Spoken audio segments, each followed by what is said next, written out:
je vous retrouve aujourd'hui dans un nouveau vlog. Je commence ce vlog avec une voix off parce que ce que j'avais filmé dans ma voiture était pas du tout qualitatif au niveau son et c'était pas du tout agréable. Donc je me dis que pour vous c'est plus sympa si je vous fais une petite synthèse de ce que je racontais comme ça en voix off. Je vous disais simplement que je démarrais le vlog un peu à la bourre parce que j'avais eu une matinée assez chargée et là je partais à la mer chez mes parents. C'était simplement pour vous introduire les images que vous allez voir juste après. Je vous disais également que j'étais toujours dans mes lectures en cours dont je vous ai parlé dans le dernier vlog, c'est-à-dire La Cité des Jarres de Arnaldur Indridason et le recueil de nouvelles Très à table.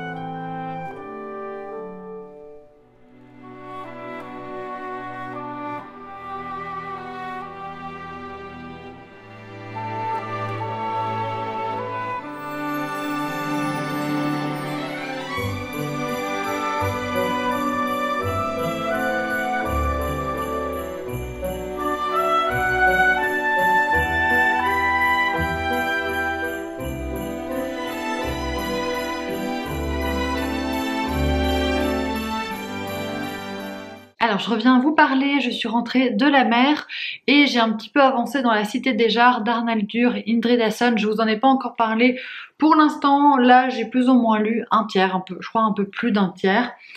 C'est l'histoire d'un policier qui s'appelle Erlendur qui va enquêter sur la mort d'un homme. Il y a un homme de plus ou moins 70 ans qui a été retrouvé mort chez lui, tué avec un cendrier. Et en fait, on va se rendre compte que dans son passé, cet homme a commis des actes immondes et on va essayer de comprendre qui a pu le tuer. En parallèle, on suit aussi l'histoire d'une jeune mariée qui a disparu au cours de la cérémonie de mariage. Elle s'est juste volatilisée. Et j'imagine que les deux histoires vont avoir un lien. Les chapitres sont très courts, c'est très prenant, c'est très rythmé, on s'ennuie pas. Attention, il y a des sujets vraiment difficiles parce qu'on aborde les violences sexuelles, on parle aussi d'homophobie, de toutes sortes de discriminations, donc les personnages ne sont pas lisses. Erlendur, on apprend un petit peu à connaître sa vie privée aussi. Il a notamment une fille qui se drogue, il est divorcé, enfin bref, c'est un peu décousu au niveau vie privée et au niveau familial. Mais voilà, c'est une bonne lecture pour l'instant. Je vous en parlerai à mon avis plutôt quand je l'aurai terminé ou en tout cas un peu plus avancé. J'aurais voulu commencer un livre audio dans la voiture, mais j'ai de nouveau un problème avec Nextory. Je vous avais déjà dit que pour Ensemble c'est tout, le livre audio buguait. Ben là, j'avais commencé à écouter Embarquement immédiat pour Noël de Karen Pont, mais arrivé au deuxième chapitre, vous voyez pas, mais j'ai un message d'erreur qui apparaît. Donc moi, Nextory, j'abandonne définitivement. Je suis pas du tout convaincue, je suis pas du tout contente. Heureusement, j'étais à la version gratuite, la version d'essai. Mais ça marche pas quoi, et je sais que dans les commentaires quelqu'un m'a dit qu'il avait eu la même chose que moi, d'autres personnes m'ont dit que chez elles ça fonctionnait. Moi c'est mon troisième livre audio sur Nextory, il y en a qu'un qui a fonctionné normalement, les autres ça bug dès le chapitre 2, c'est pas possible quoi. Donc je vais arrêter l'abonnement et je vais continuer sur Audible, même si je vous l'avais déjà dit, ça m'enchante pas vraiment. C'est juste que je trouve que c'est un truc hyper énervant, t'es en voiture, t'as envie d'écouter ton livre audio, et d'un coup ça saute et tu sais pas pourquoi, et en fait, voilà, j'étais en train de rouler, donc je vais pas chercher une solution. Donc voilà, je vais laisser ça de côté et moi je vous reprends un petit peu plus tard. Je suis en pyjama, pas maquillée, alors que je me filme jamais démaquillée normalement, mais je me dis que ça fait un petit temps que je suis pas venue vous parler. J'avance dans La Cité des Jarres, mais j'avance pas aussi vite que je le voudrais. Je pensais jamais que c'était un livre qui allait me prendre autant de temps à lire. Là il me reste une centaine de pages. Je vais un petit peu lire encore avant de regarder la Star Academy. Je regarde en différé pour pas avoir toutes les pubs, donc ça me laisse le temps de lire. En fait, j'ai rien à reprocher au roman parce que je trouve que c'est un bon roman. Simplement, j'ai pas l'envie de me replonger dedans. Et même si je lis un ou deux chapitres, ça me suffit à la fois. J'ai pas besoin de lire plus. Je ressens pas du tout le besoin. Mais les chapitres, ils sont très très courts. Donc en fait, si je m'écoutais, je lirais chaque fois 10-20 pages et puis j'arrêterais. Et je sais pas pourquoi j'ai ce sentiment avec ce roman-ci. Je sais pas pourquoi j'ai pas envie d'y aller plus. Peut-être que c'est l'ambiance de Noël, j'ai peut-être envie de trucs plus légers et là on aborde plein de thématiques hyper dures, c'est assez dark. Peut-être que simplement je suis plus du tout habituée au polar nordique, c'est quelque chose que je lis plus du tout beaucoup. Pour autant, je trouve que l'enquête est ultra bien ficelée pour l'instant. On verra comment se passe le dénouement. J'aime bien l'ambiance en Islande parce qu'on se rend compte que c'est un pays quand même assez particulier. Il n'y a pas beaucoup d'habitants, ce qui fait qu'il y a certains procédés de la police qui seraient jamais utilisés dans d'autres pays, parce que par exemple on va aller interroger toutes les femmes d'une ville qui ont eu un enfant sur une période de 5 ans. Je sais plus exactement les dates, mais c'est des trucs qui seraient impossibles dans des pays plus densément peuplés parce qu'on se retrouverait avec plein de femmes à interroger. Voilà, j'aime bien cette ambiance qui fait très village et qui fait très pays où il n'y a pas beaucoup d'habitants. Et j'ai envie de savoir comment l'auteur va conclure ça. Mais j'avoue que là, j'ai envie de le terminer pour passer à autre chose, peut-être quelque chose qui va plus me vider la tête et qui va plus me changer les idées.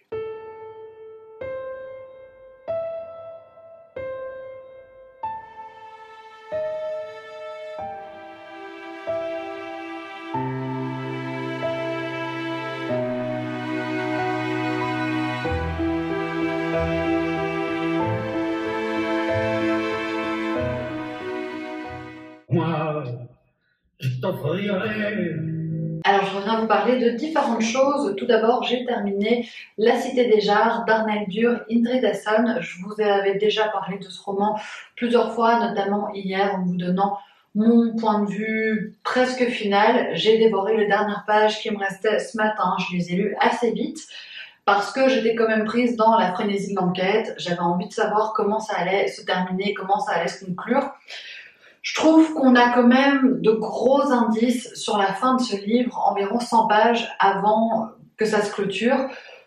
Donc on n'est pas vraiment surpris par la finalité du roman. En tout cas, j'ai pas été surprise parce que j'avais pas d'autre piste que celle-là. Et je suis pas une lectrice qui cherche absolument les résolutions. Je me laisse souvent porter par l'histoire de l'auteur.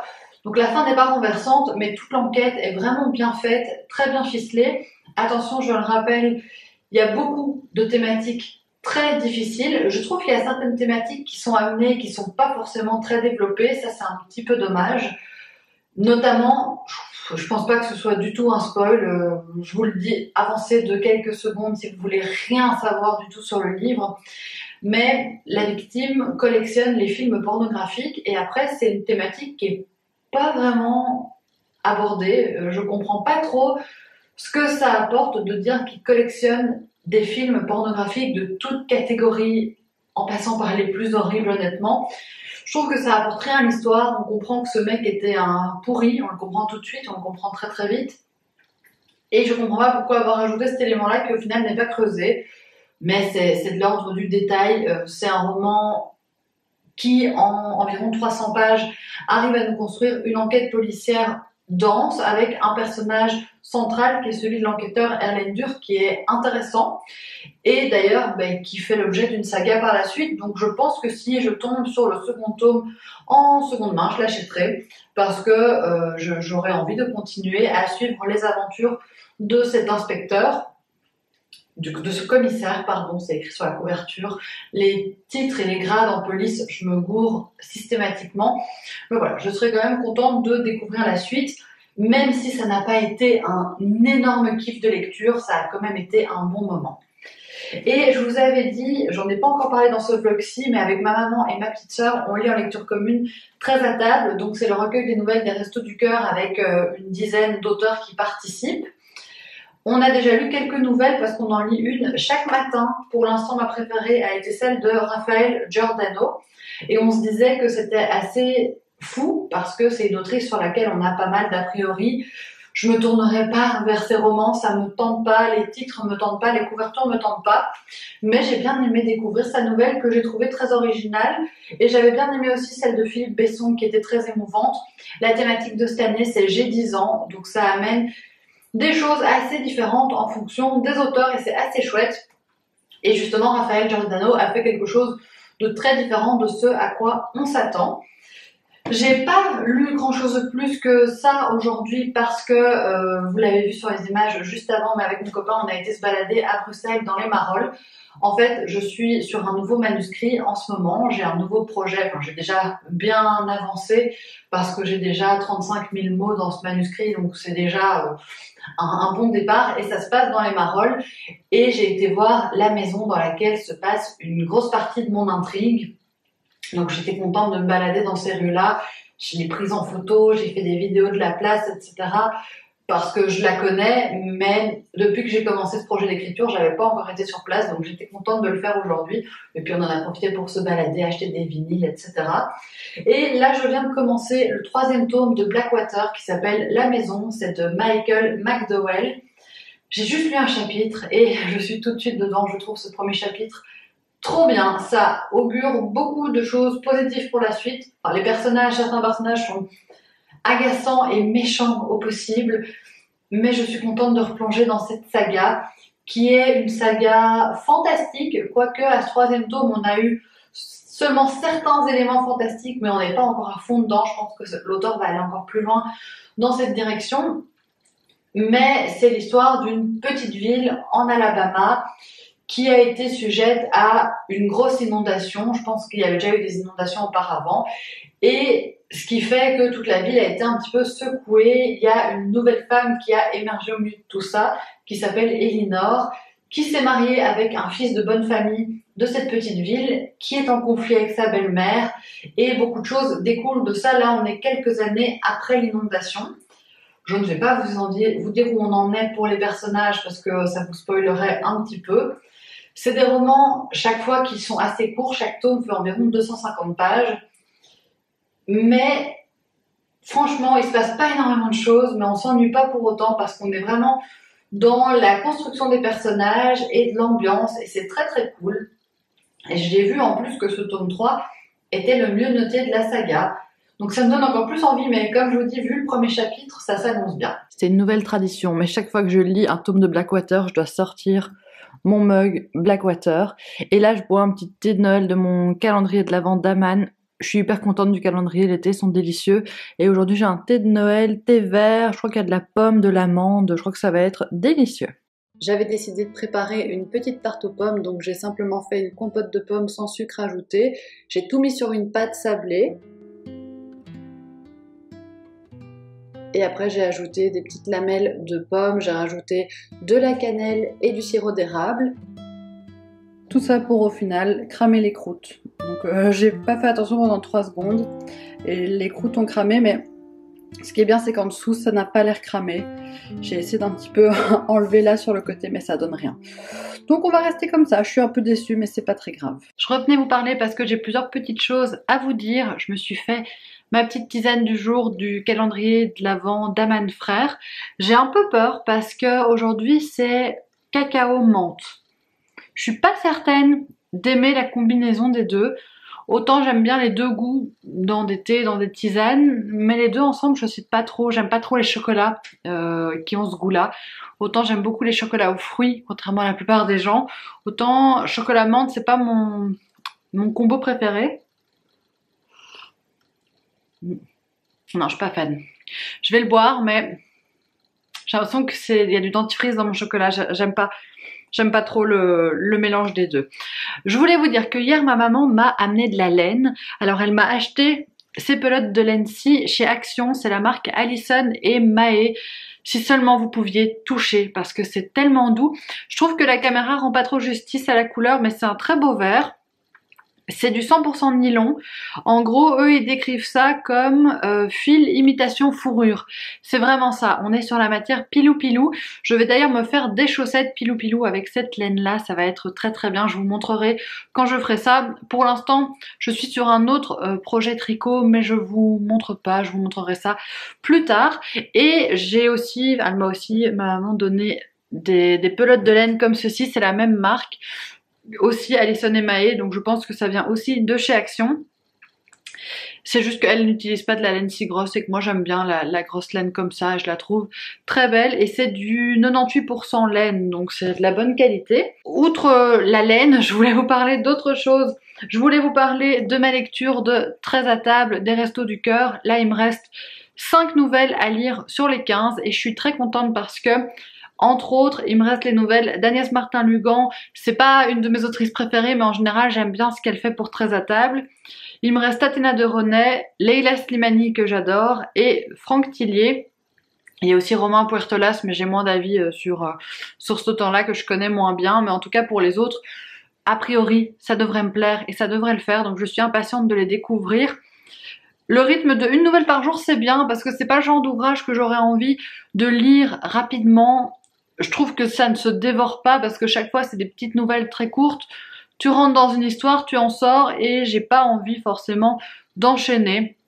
Donc c'est très bien, et là j'ai regardé, donc si on lit une nouvelle par jour, on terminera le 23, donc je vous en parlerai de mon avis définitif dans le prochain vlog. Et j'ai terminé le tome 3 de Blackwater qui s'appelle La Maison. Je crois que j'ai toujours dit le tome 3 de Blackwater sans jamais dire le titre, donc le titre c'est bien La Maison, et c'est de Michael McDowell. Pour tout vous dire, pour l'instant c'est mon tome préféré de la saga. Je l'ai trouvé vraiment génial, j'ai adoré. J'adore déjà la narration de Michael McDowell parce que je trouve qu'il y a quelque chose d'assez original parce que en peu de pages, les livres ils font chaque fois plus ou moins 250 pages chaque tome, en peu de pages il arrive à installer une ambiance qui est hyper bien. Et on n'est pas du tout que dans du dialogue parce que il y a beaucoup de choses qui se passent, les années défilent, pour autant c'est pas bâclé du tout, on s'attarde juste ce qu'il faut sur les éléments qui demandent de l'attention. Je trouve que c'est vraiment hyper bien fait quoi, et donc parfois on va passer 3 ans comme ça très vite parce qu'il se passe pas grand chose dans la vie des personnages, parfois on va s'attarder sur une période. Je trouve que dans ce tome-ci, il y a plein d'éléments novateurs qui sont abordés dans la saga qui n'avaient pas encore trop été abordés. On rentre encore plus dans les conflits familiaux avec des choses encore plus profondes qu'avant. On traite beaucoup de la maladie dans ce tome-ci. On rentre beaucoup plus dans le fantastique. On parle aussi de violence conjugale. Enfin bref, on aborde plein de choses différentes. Je trouve que c'est vraiment hyper bien fait. Ce que j'adore, c'est que les personnages ne sont pas manichéens. Alors on a quelques personnages qui sont juste gentil. Je pense à James par exemple, qui est un personnage qui est toujours gentil. Après peut-être qu'il va se révéler dans les 3 derniers tomes et devenir odieux, mais voilà, pour l'instant c'est plutôt un gentil. Mais les autres sont tous tellement pleins de facettes. Alors il y en a une que je déteste, mais depuis le premier tome, je ne pense pas que ce soit un spoil de vous dire que je déteste Marie Love et qu'elle me... J'ai failli dire Marie Laure, tellement que Marie Love ne sort pas naturellement, mais c'est un personnage que j'ai envie de baffer tout le temps. Ça n'a pas fait exception dans ce tome-ci. Mais par exemple, le personnage principal, qui est le personnage d'Elinor, est un personnage que je trouve super intéressant parce que elle n'a pas qu'une seule facette, elle est complexe. Parfois, on est en empathie avec elle, parfois on comprend ce qu'elle ressent, on comprend certaines de ses actions. Parfois, on la déteste et on se dit mais qu'est-ce qu'elle fout, elle est complètement folle. Et je trouve que ça c'est vraiment plutôt pas mal et c'est très bien fait de la part de l'auteur. Comme je vous le disais, il y a plus de fantastique dans ce tome-ci que dans les tomes précédents. Le fantastique c'est pas forcément ma tasse de thé, mais j'aime bien de temps en temps. Je trouve qu'ici c'est vraiment bien fait, c'est bien amené, ça me plaît. Le 3e tome, donc ce tome-ci se termine avec une touche de fantastique, donc j'ai hâte de voir ce que ça va donner dans le 4e. Et je suis contente parce que les 2 livres que j'ai lus cette semaine, donc celui-ci et le Indrida Sun, étaient tous les 2 dans ma pile à lire du Cold Winter Challenge, donc j'avance un petit peu dans le challenge de cette façon-ci. C'est là-dessus que je vais conclure ce vlog. J'espère vraiment qu'il vous aura plu, que ça vous aura intéressé. N'hésitez pas à me dire en commentaire si vous avez lu un des livres dont j'ai parlé. N'hésitez pas à me dire ce que vous lisez en ce moment. Et moi, je vous retrouve très bientôt dans une prochaine vidéo. Gros bisous!